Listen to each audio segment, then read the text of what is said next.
On Sunday, 6 November 2022, the northern part of the island experienced an upper-level trough which presented over Saint Lucia from Friday, 4th November.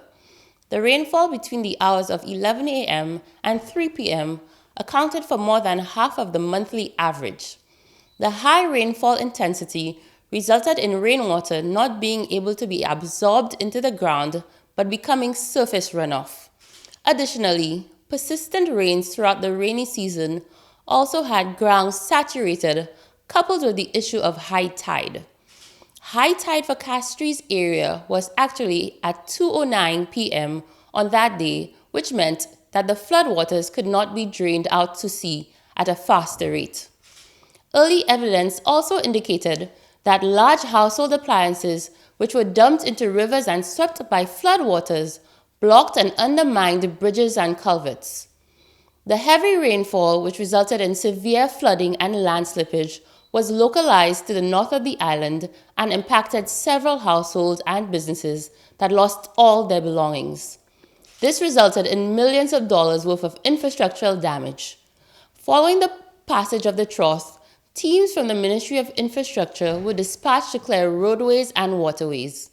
Emergency shelters were assessed for their suitability to temporarily house affected people. However, these households adopted either to go back to their homes or stay with friends and family. Thankfully, there has been no record of loss of lives. The National Emergency Management Organization, NEMO, distributed drinking water daily to affected households, along with emergency food boxes, bedding, and sanitizing agents. Additionally, the NEMO has mobilized volunteers to carry out assessments in the affected areas to compile a comprehensive report of the damages sustained to businesses and households. Technical teams from the Ministry of Infrastructure continue to clear waterways and road networks in affected areas. Technical teams from the various ministries are also carrying out assessments in schools, roads, bridges, and utility infrastructure, agriculture and forestry, and waterways. Preliminary assessments indicate that we have moved from a level 1 disaster to a level 2 disaster as of Thursday, 10th November. Just note that there are 4 levels of disasters. The extent of losses experienced not only by households but also by businesses, schools, and infrastructure has caused a heightened need for the coordination of emergency relief response. Once the situation has been stabilized and people's basic needs are being met, the planning and rebuilding phase will commence. As of Thursday, 10th November 2022, the Prime Minister, Honorable Philip J. Pierre, activated $200,000 worth of food and sanitizing vouchers to be distributed to affected households through the National Emergency Organization, NEMO, and constituency offices which have had affected residents. The Prime Minister has also been in dialogue with international donor agencies, as Saint Lucia will require both technical and financial assistance to respond to this crisis.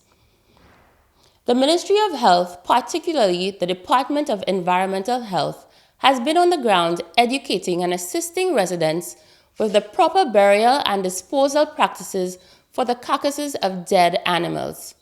Some hotels also recorded spoilage of food items due to the severe flooding and are coordinating with the Department of Environmental Health to adequately dispose of these items. The floodwaters may be highly contaminated by sewage and other toxic pollutants. Land slippages and floodings may have resulted in the moving and destruction of septic tanks, which resulted in runoffs of waste material, which can pose an environmental health threat. Therefore, proper management of water, food safety, and the use of cleaning and disinfecting products are highly recommended to reduce the occurrence of vector and waterborne diseases.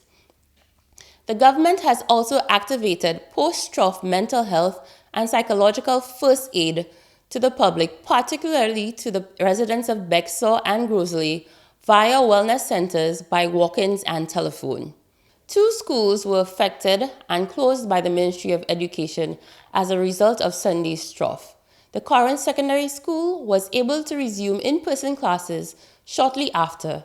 However, the Dame Paulette Louise School remained closed for the week. remote learning was employed as a temporary mode of instruction for the week to allow for the assessments and cleaning of the school compound.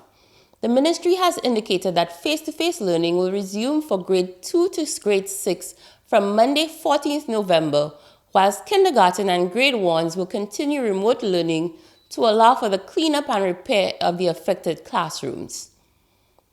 2 hotels experienced major flooding during the trough and have been working with various government agencies to address the damages.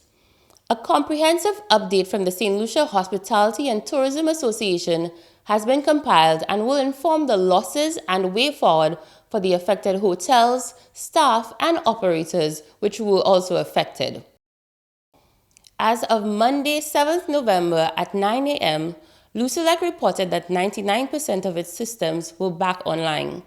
Crews were deployed to Babonneau and Balata, where poles had fallen as a result of land slippages.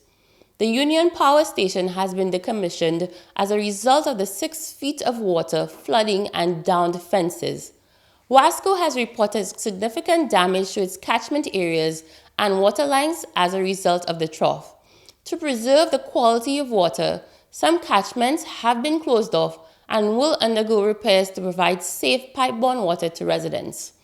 To alleviate these issues, Wasco has deployed water trucks to affected areas to assist with cleaning and sanitization. NEMO will also deploy water trucks to assist affected households with their requirements. Prime Minister and the Cabinet of Ministers wishes to thank the Cadet Corps who have been assisting with relief and recovery efforts since Sunday. To the staff and volunteers of NEMO, we thank you for your dedicated service. To the Youth Empowerment Action Committee, thank you for your service as you continue to volunteer daily at the NEMO. The staff of the various ministries and other organizations which have assisted in our preliminary relief efforts, you have our commendation and support, especially during this period. The task before us will require financial resources, volunteers, donations, coordination, patience, and empathy. Many families and businesses have lost a lifetime of investments and will have to start over. Therefore, we are appealing to the public to assist in the relief efforts by contributing financially via the following: First National Bank 6002760, Republic Bank 2002817, Bank of Saint Lucia 9013000136, First Caribbean International Bank 10696217. To become a NEMO volunteer or for assistance with basic relief to affected households, please contact them at 452-3802, 452-3802. Thank you, and may God bless us all.